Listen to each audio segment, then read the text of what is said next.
tool. But we're not here to talk about that today. We're here to talk to the lovely Eleanor and Michelle we've got, who I'll introduce in one moment. If you haven't seen interview number 1, it was with the lovely Jay Garney. We got some really lovely feedback from that interview afterwards, mainly due to Jade's openness and honesty about the things that affected her life to date and driven her to the success she is enjoying now. So we talked very much in that interview about overcoming adversity. So it's a good watch if you haven't watched that already. But now today we've got 2 lovely ladies for interview 2 who have been an integral part of Women in Wills since the very beginning.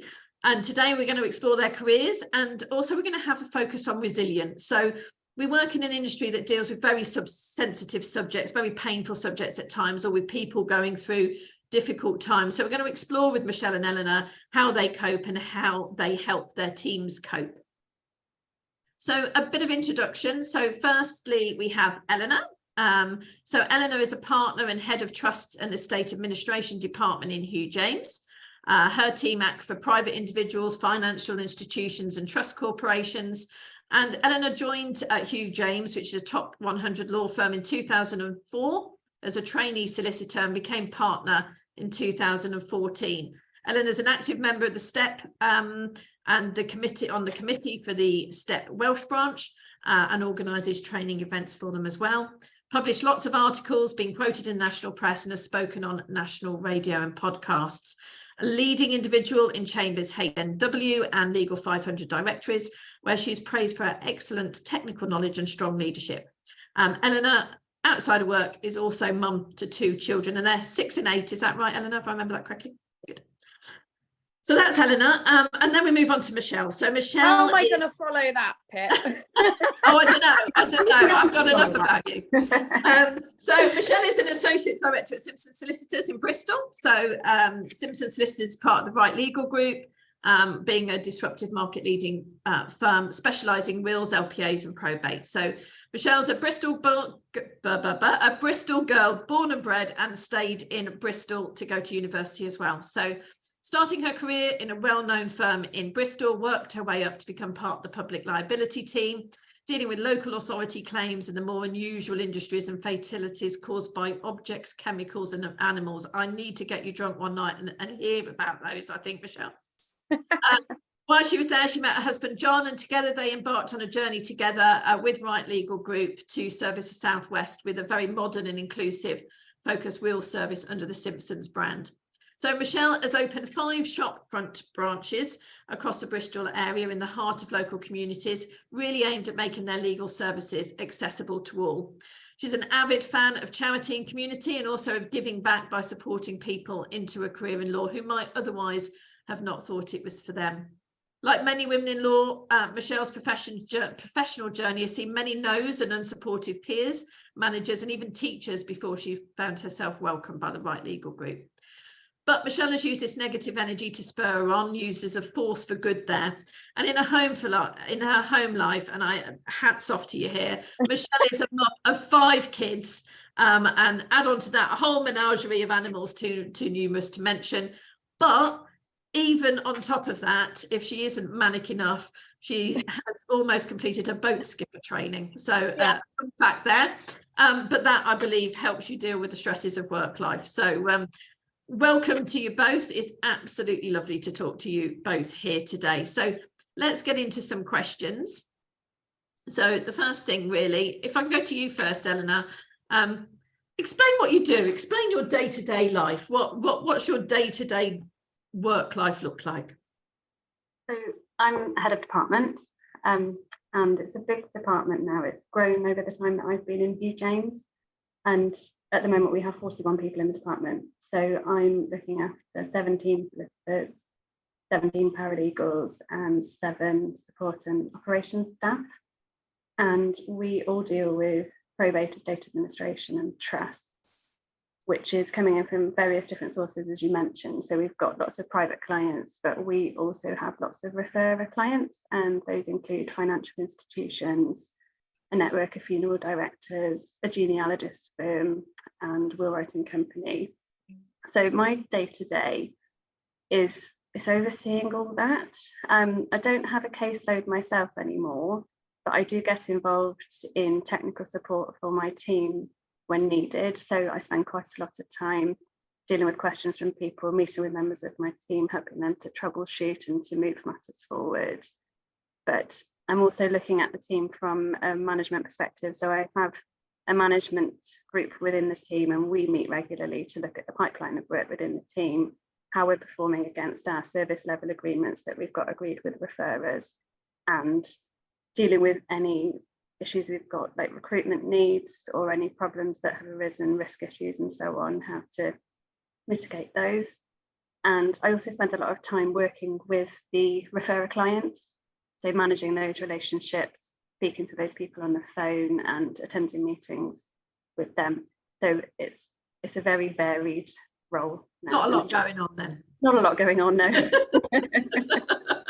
Keeps you busy, keeps you out Yeah. of trouble, as my dad used to say to me. Get busy, keeps you out of trouble. Yeah. Michelle, what's your day-to-day like?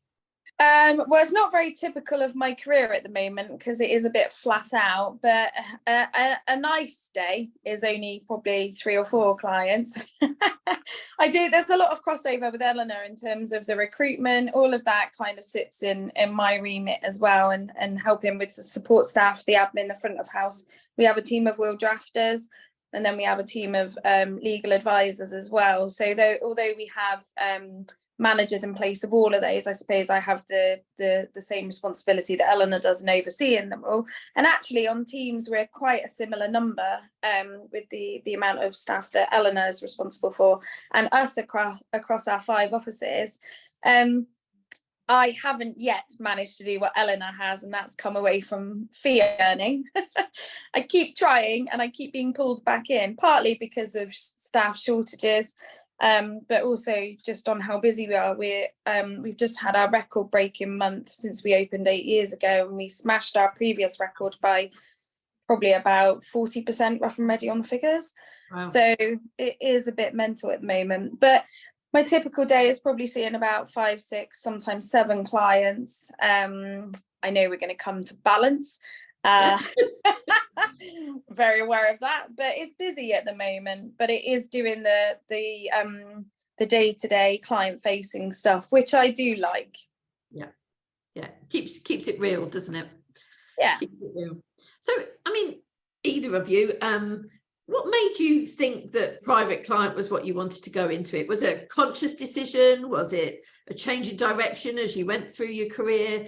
You know, what made it, private client work is what I want to do. That's the area that I want to focus on. Michelle, do you want to go first? Yeah, I think for me, coming out of uni when I did, everything was personal injury. And I remember on my graduation day in the cathedral, this man came up to my dad and goes, "Oh, they're all going to be going into personal injury." I actually had my first day about 2 hours afterwards. I was going in for an evening stint, and it was personal injury. But that's, the way of the world. And that was what law kind of was then. The law's changed in the PI department now significantly. So it isn't what it used to be. And I think that, quite often with law, there are fads, whether it's PPI, whether it's personal injury or whatever it is. And now I'm not naive to think that one day probate might not, be the same kind of world as it is. That might be portalized and all the rest of it. So we are mindful as to how quickly things can change in law. So I wouldn't ever say that, this was an area that I had drilled down and thought, yeah, that's sexy, I'm all in.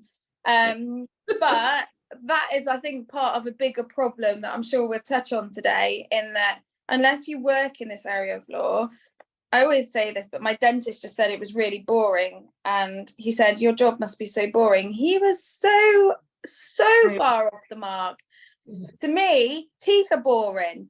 We need them, they're functional and all the rest of it. But, how many root canals make you tick, That is just different mouth, isn't it, each time? Bone at the end of the day, bone and cartilage, and that's what you're dealing with. Whereas there are real people that sit behind what we do. Mine really was probably an opportunity, and that's probably credit to our head office, that they had spotted that this is an area of law not done particularly well by law firms they tend to write wills, and it's a very general scope, by the way, but our experience has shown that it tends to be very old-fashioned. It's very difficult to recruit and train and keep staff in the role because it is a sad area. And that obviously touches into the resilient side of things, but yeah, it was probably more opportunity than me going, there's my niche. What about you, Eleanor? Was it a conscious decision? Michelle, actually, it wasn't a conscious decision. It was opportunity. When I was at university and I was applying for training contracts in my second year, the assumption was that everyone would do commercial or corporate, and everyone was applying to magic circle firms. And I did make the decision I didn't want to go to London, so I was applying to regional firms, but I really assumed that I would do corporate or commercial work. And I did those kind of electives on my LPC.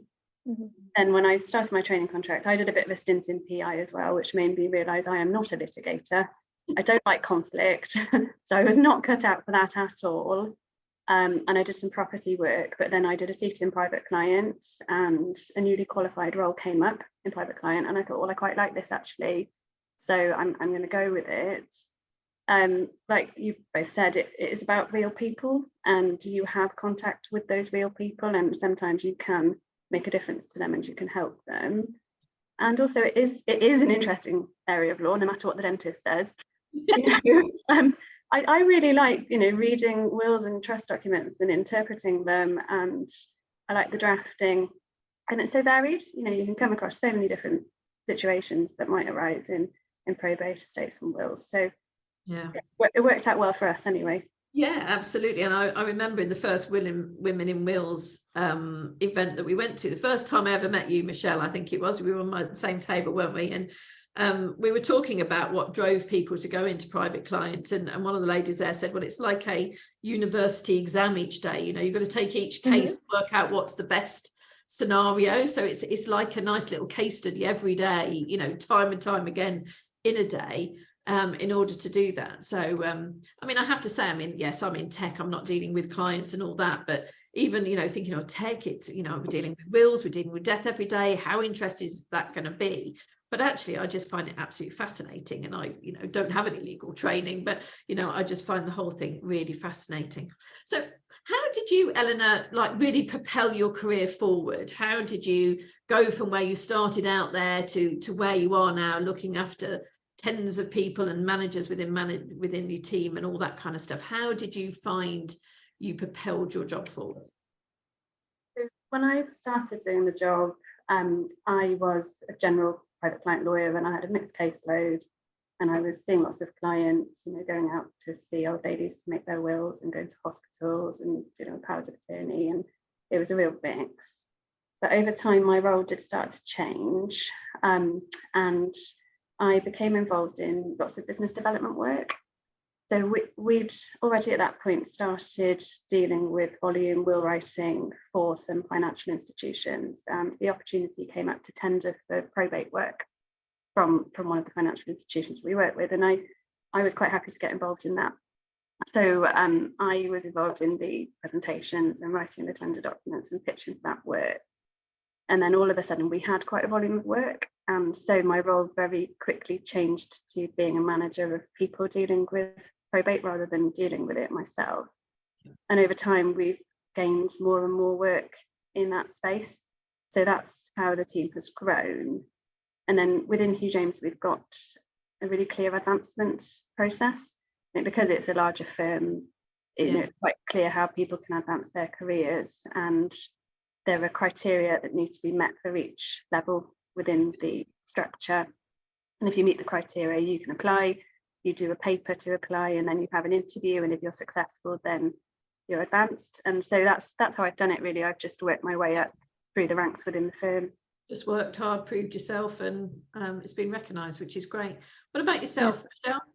Well, because I knew you were going to ask me this question and I wasn't really sure of the answer, I asked some other people that I know, and one of the things that came back was you stayed true to yourself. Now, really whistle stop tour. When I started work in that firm, I was part of a big cohort of people drafted in to deal with road traffic accidents, and out of 50 people, 48 got made redundant and I was kept. And I was asked to transfer across to the public liability team, which I did. But in that team, I was amongst some very established, competent silex and solicitors.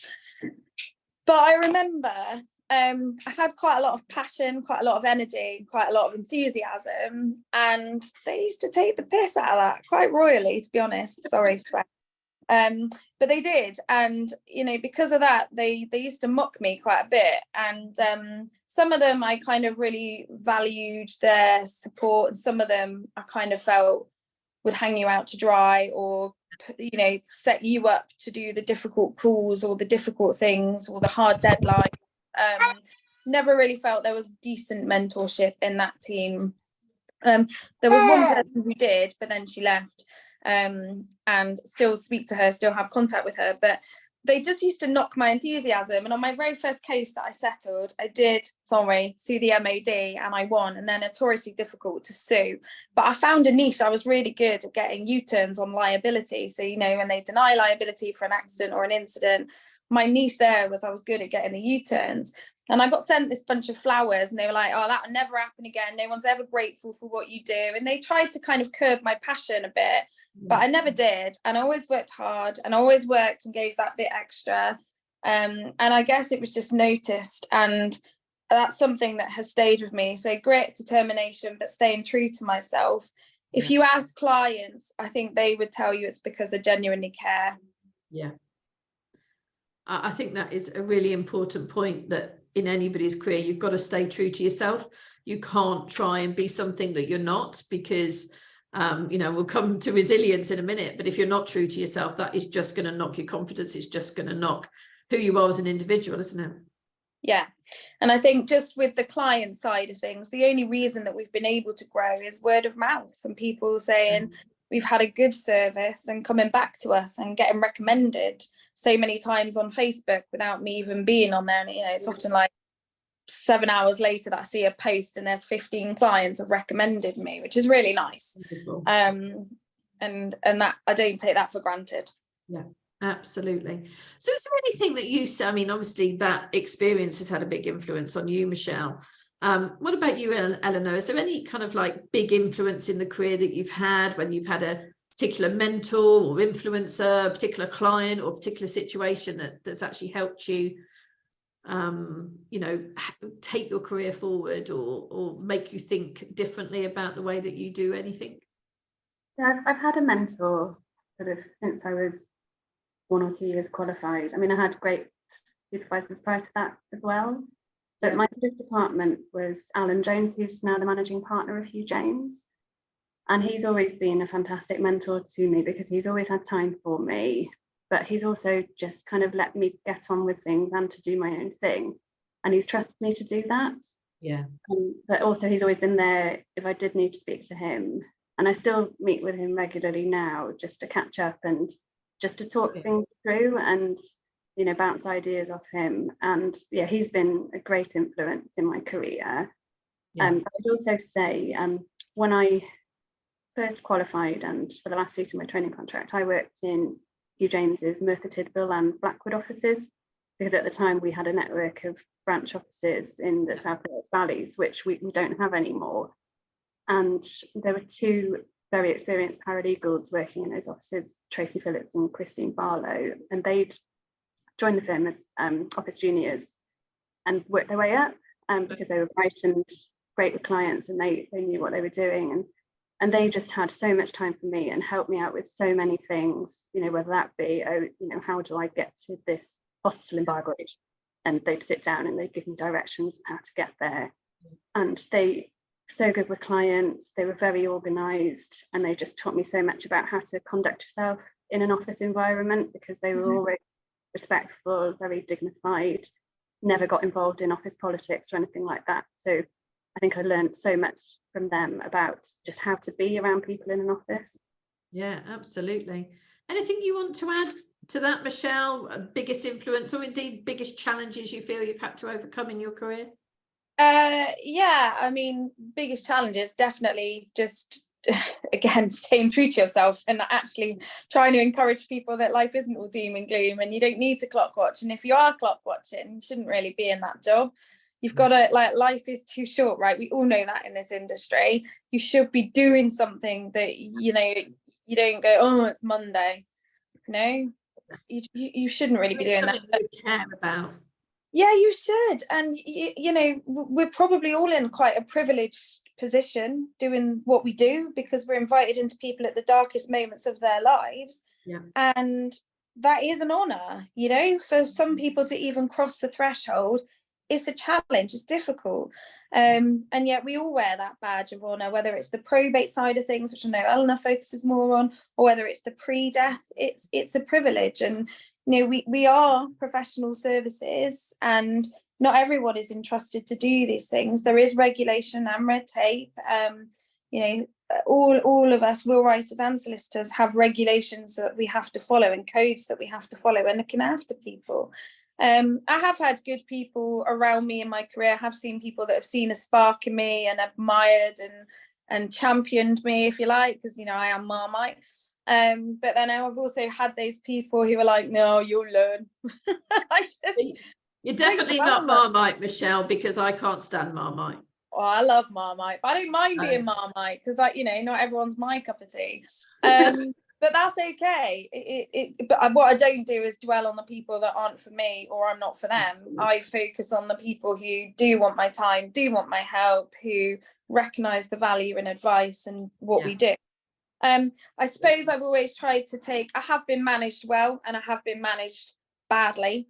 Yeah. And I tried to take all the good from all the people who I'm still friendly with, actually, all the good managers. And I worked harder for them than I did for the other people that don't feel. You still learn a lot, don't you, from bad managers, I think. And that's definitely shaped who I am as a manager these days. Same. Absolutely. So yeah, take the good from the good and leave the bad where it was, and try not to recreate that for anyone else around me. And that's probably a nice link into the theme of today, which is about resilience. If you can leave the bad behind and actually just keep with the good. You know, working in our industry can be tough. You know, you are dealing with the subject of death. You are dealing with potentially sick clients, grieving families through probate, having to encourage families to deal with subjects they perhaps don't want to be dealing with. They know they have to, but they don't want to have those difficult conversations. And that kind of thing can take its toll. How do you guys deal with that personally? And, you know, what advice have you got for, like, the younger generation as they start, you know, having years and years of experience in this? How do you stop that taking its toll? Eleanor? I think it is really hard, Pippa. You know, we do have to be resilient, because we are dealing with what are sometimes really awful circumstances. You know, we're coming across people who are really at their lowest ebb a lot of the time, and might take it out on us. You know, sometimes people can get angry or upset or irrational, and it's really hard not to take that personally.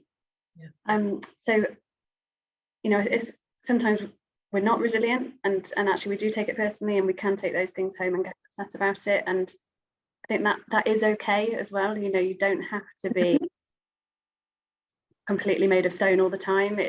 We're human beings at the end of the day, so it's okay not to be resilient. But you know, as time goes on and you deal with more and more of these situations, you do become more so. I think that the culture in the firm that you're in is really important, because it's good to acknowledge that you can talk about these things, and you can chat to colleagues if you have got somebody you're dealing with who's really difficult, or whose story has really affected you, or, you know, if you've made a mistake, then you can speak up. And the culture needs to be supportive and to acknowledge that, you know, it can be difficult to be resilient at times. What about you, Michelle?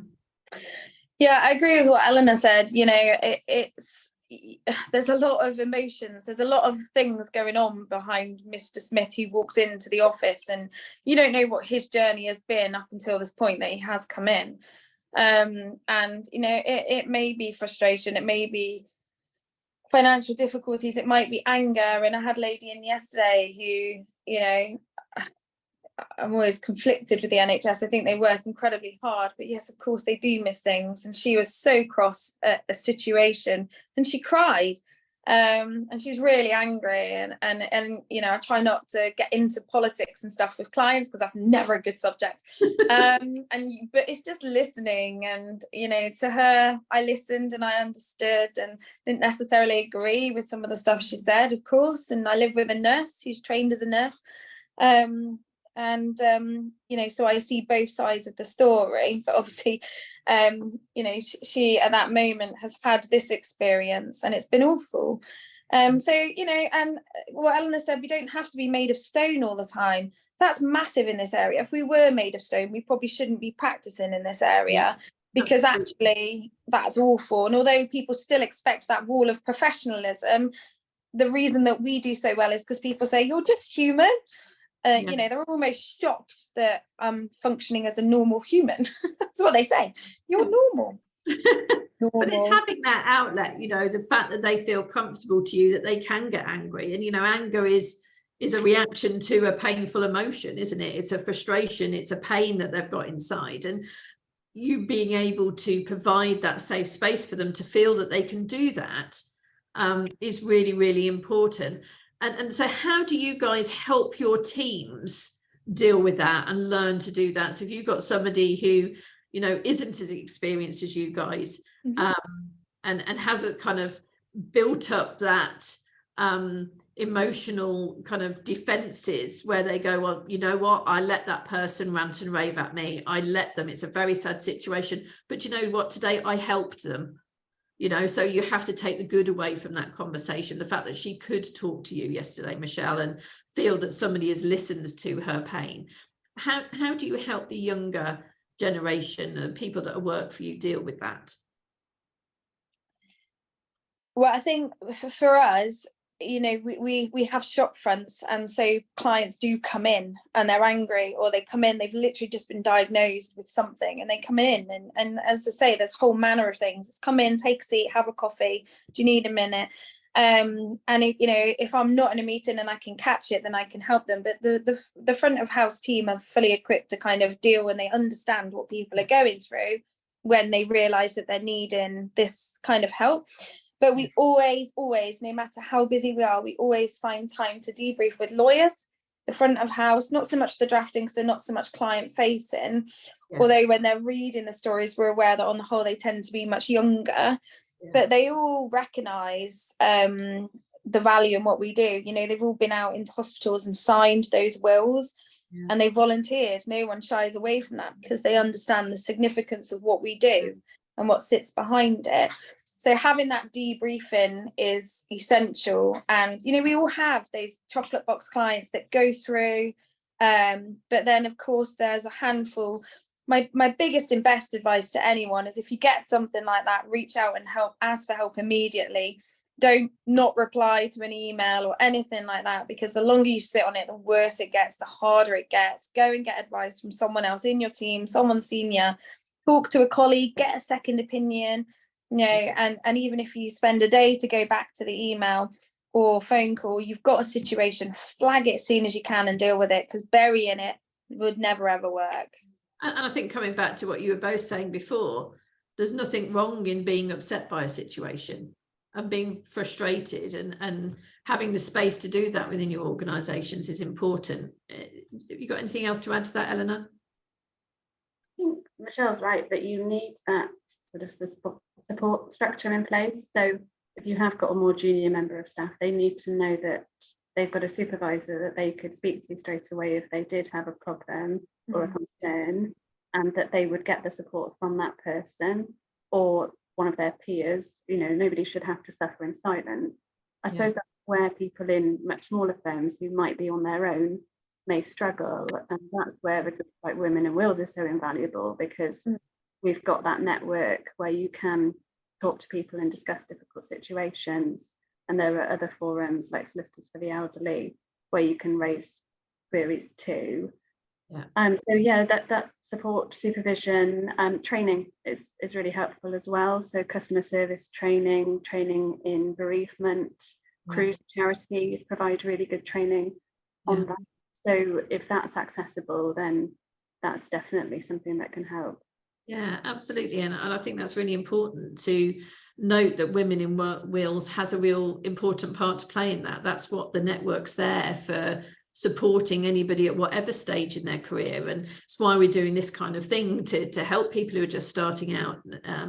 Actually, if nothing else, just pinpoint, yes, it's a problem, you know, you are dealing with tricky subjects every day. So it's really important that you don't worry about that. Everybody's going through that, and there's a safe space to talk about that within the Women in Wills group, or indeed with people individually, which I think is really important. So thanks for your advice and thoughts on that.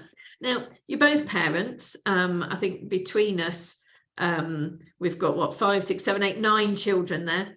And that's, you know, that's a difficult, challenging job in its own right, isn't it? It's the hardest job, but actually the best job you'll ever do. But in most organizations, most households, you know, the organizational part of it comes down to the women. I know I deal with all the school emails and all the appointments and all that kind of stuff, even though my husband is very modern and does a lot of the cleaning.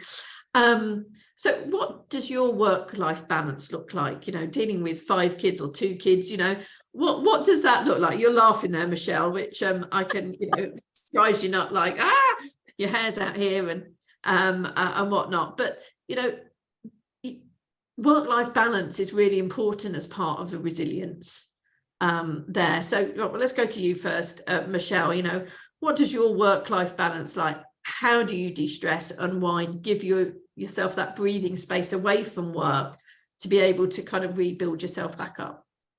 I think when we listened to Jade was very honest about how hard she works. And, you know, at this moment in Jade's career, she is setting up a firm, and, you know, the hours in the day are not enough. We're very much in a growth stage, and I'm going to be as honest as Jade and say I don't have the balance right at the moment. I am aware of it. I'm hoping it's short term. Even now, we've got 3 new legal advisors in training, and hopefully one of those is my release from fee earning, where I can get the balance back a bit better. I guess in our firm, in our area, my husband does more of the school runs than me. Yes, I do all the paperwork, but he does more of the school runs than me, and I'm more, I suppose, involved in the management and the running of it. He still is too, but we do very different things. I mean, I do remember, and it's only because it's a really open forum, I'm going to say that my kids' after school teacher, she's always been very outspoken. One of my children has Tourette's, and just as a token of how inappropriate she was like, oh, I've always wanted a best friend who swears all the time. And she did actually say to me once, like, and you're a lawyer? Because I think I sent my kids in the wrong clothes on non-uniform day. But my kids opt out of that on the whole anyway. They've all got their own different quirks, as you can imagine, with 5 kids. And I think that, you know, the school probably is quite disparaging that we don't always keep up or whatever, but, you know, that they know that we work in intense jobs, and they know the kids sometimes say that I'm working away, when actually that's not true, but that's a lie that my daughter told to get out of a detention last week after school. So, you know, I'm not adverse to all the childcare stuff. We do have it magnified, and it is hard running a business and being a parent, and it's a huge juggling act. As I say, I don't always get the balance right, and I'll be very open about that, but I absolutely do my best. And I know, hand on heart, you know, my parents ran a business, and I was the youngest of 4 children. And they're very aware now as parents that they say they didn't raise me. You know, I was given a key when I was 7. Don't think you'd be allowed to do that now. We all said, me and my siblings, that we would never run our own business because of how intense it is. Actually, we all run our own business. I don't know what happened there. So, you know, I don't always get the balance right, and Jade's put a message in there. It's hardcore, but I'm hoping this isn't forever. I do have a release. I did buy a boat when I hit 40, because I was like sick of, you know, hearing, I'm not sick of it, but I had heard one too many sad stories about people with all these hopes and dreams and not realising them. And I took a lot of grief, a lot from family about buying a boat, but I just didn't want to be one of those poor people sat opposite me telling me about what they hoped they could do and they never did because something happened. And so I probably am too far gung-ho, but it suits me fine. But you've got something there to help you de-stress and unwind, and there can't be anything else better than going out onto the sea or whatever in a boat, fresh air. My husband says the stress just visibly goes, and you know, we went to the boat for the air show and just sat on the boat and can't take it out, the engine's broken at the moment, but it doesn't matter. I was sat on the boat looking at the sea and I'm a completely different person. What about you, Eleanor? How do you unwind and de-stress and come back up for air? Similar to Michelle again, in that my husband is also a partner at Hugh James, and so we're both very stressed a lot of the time, and we've both got lots of work, and he travels quite regularly with his job, so that puts pressure on me on those weeks where he's back and forth to London or to Manchester. And as Jay put in the chat, it is peaks and troughs. So some weeks I think everything's fine, I'm winning at life, I've got everything in hand, you know, the children are going to school in the right clothes and they've got their lunch boxes and things. But other weeks, you know, it can all go to pot, and it's just so busy, and we're, you know, working at home in the evenings and on the weekends. So yeah, it's the nature of the job. I think I don't think anyone goes into law thinking that it's going to be easy or that it's not going to be hard work, because it certainly is hard work. I think it is important to get time to yourself and to do something you enjoy. Sadly, I don't have a boat, but I do think I like running. Yeah, I just like getting out of the house, go for a run, and I feel so much better once I've done that. But I think it can be anything, you know, whatever you're into, whatever you enjoy, just try and carve out that time and spend that time on you, doing that thing that you enjoy, and seeing friends as well. You know, it's always great to meet up with friends, and you might dread it and think, oh, I really don't want to go out tonight, I'm so tired, I just want to go to bed. But actually, if you do meet up with friends, then find it just really lifts your mood and makes you feel so much better. And I think that's it. I mean, you know, whether it's fresh air, whether it's, you know, going for a run or doing exercise. And, you know, I do amateur dramatics, and I love playing the Wicked Witch in Panto. It's just such an outlet for me. You know, you can be as nasty as anything. It's a great one for getting rid of the stress, but it's important. And I think the message there is it's important to find time for yourself. It's, you know, don't let kids, work, everything overrun everything. You need to find something that you can have a bit of time for yourself, whether that's going out with friends or doing some sport or being a nasty witch in a panto for that matter. So what advice would you give to the next generation of solicitors, say, so particularly a woman solicitor looking to be successful in their career? What do you wish you had known when you started out that you can impart your wisdom on them now? Whoever's got an idea first, feel free to jump in. That's a tough one. Go first.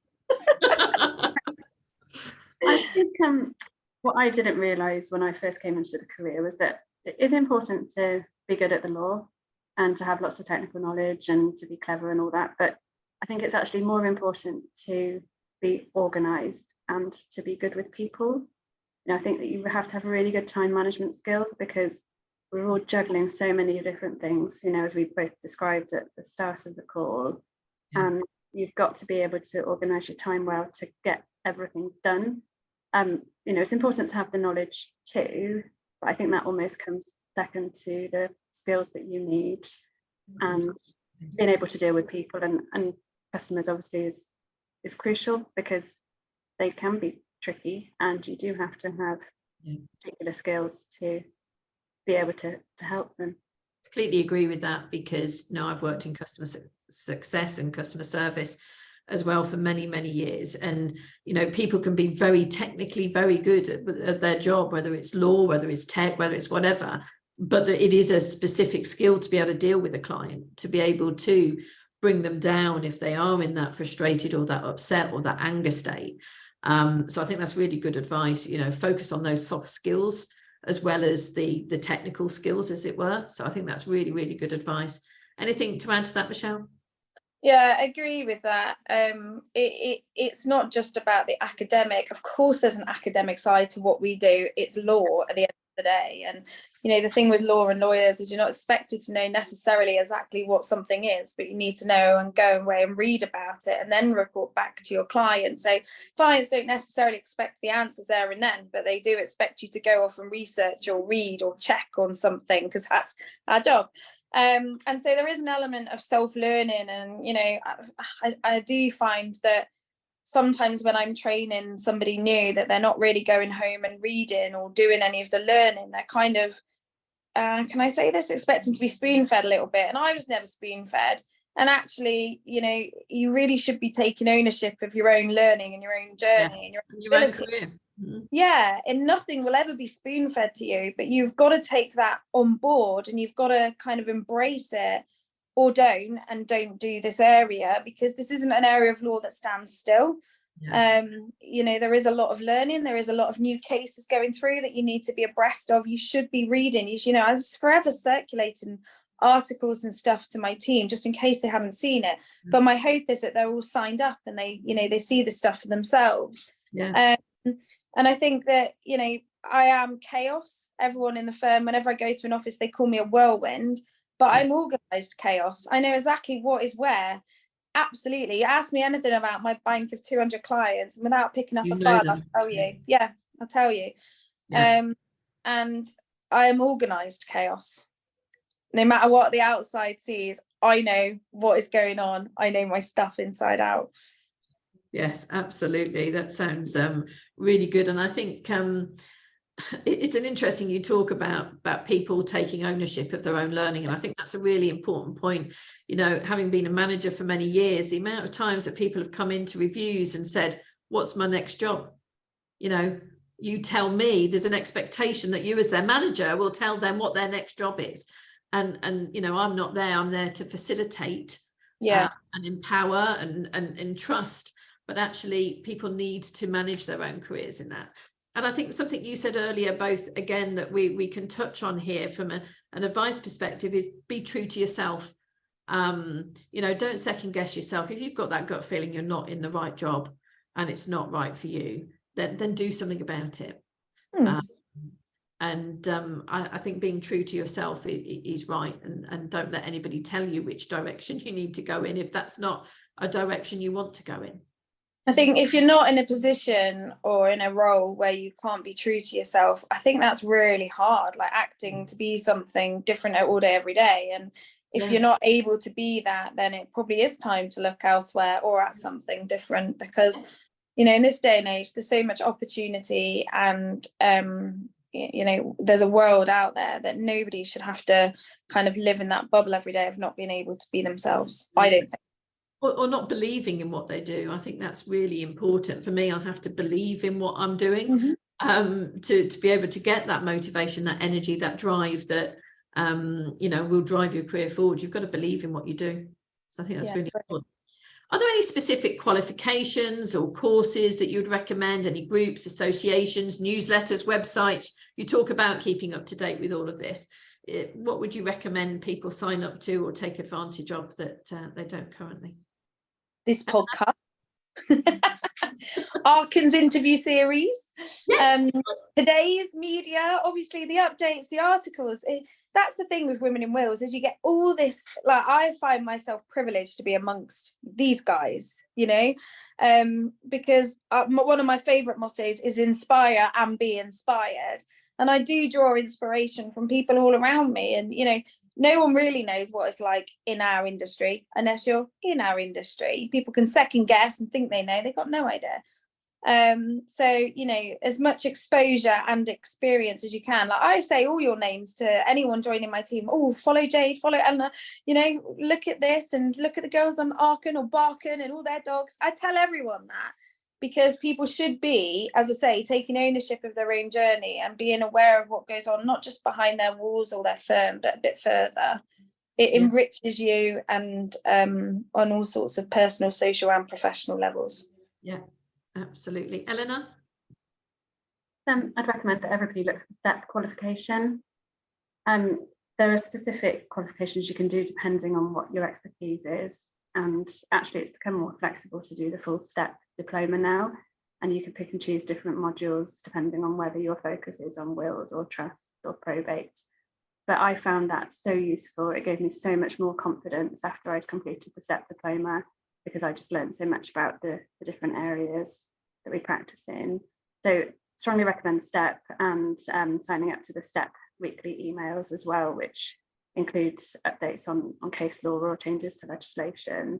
Something else I'd recommend is, I don't know if anyone sees the mother-in-law column in the Law Society Gazette, but no, she's a private client lawyer anyway, an anonymous private client lawyer, and she writes about things like, well, soft skills, so you know, client care, networking, things like that, but also time recording, billing, and it goes into areas of her life like parenting. And it's just such a good read, and I love it. I wish I knew who she was, because I would definitely want to befriend her. Never know, she might be Women in Wills. Yeah, she might be in Women in Wills, you never know. But yeah, look out for that in the Gazette if you get the Gazette. It's really helpful. Brilliant.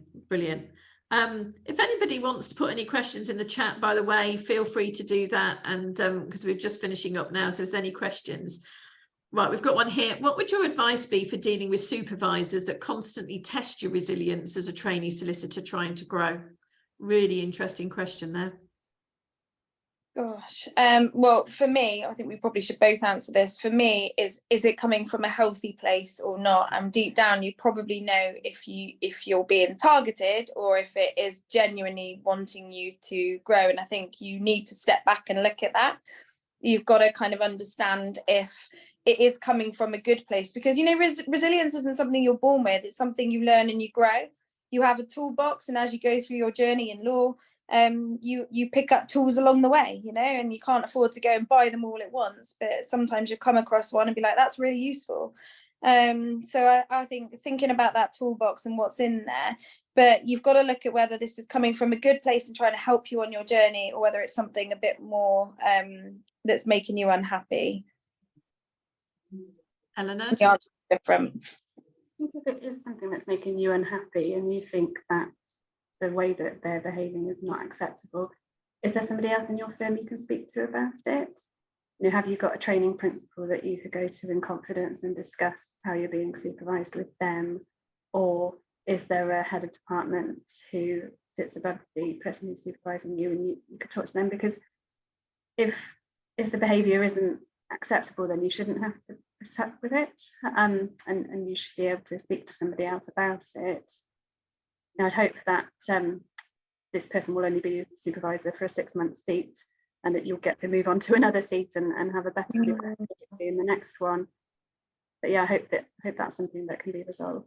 Yeah. Longer term, though, it will shape you into being a better person and a better solicitor longer term, because you will take good from the good and you'll leave the bad where it is.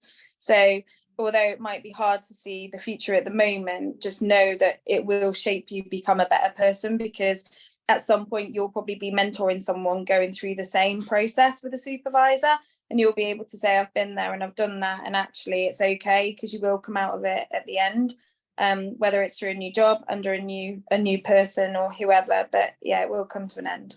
And remember the message that we talked about earlier. It's okay not to be resilient. It's okay not to feel okay after a meeting. So, you know, if they're going, oh, come on, toughen up, you know, you need to toughen up. You're going to be dealing with these cases every day.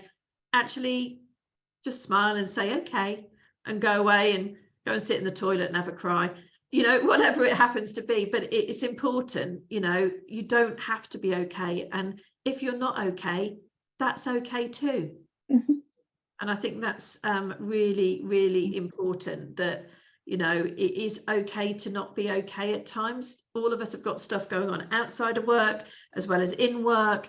And I think that's really, really important. Lots of comments there from everybody, I think. Yes, I agree with Ali, who's just put there. You two are really inspiring. It's been lovely to speak to you today. And I really hope this is helping some of the junior staff, as well as, you know, potentially more experienced members of Women in Wills as well, because it's really, really good. So thank you so much for your time, Eleanor and Michelle. Look forward to catching up at the next Women in Wills event.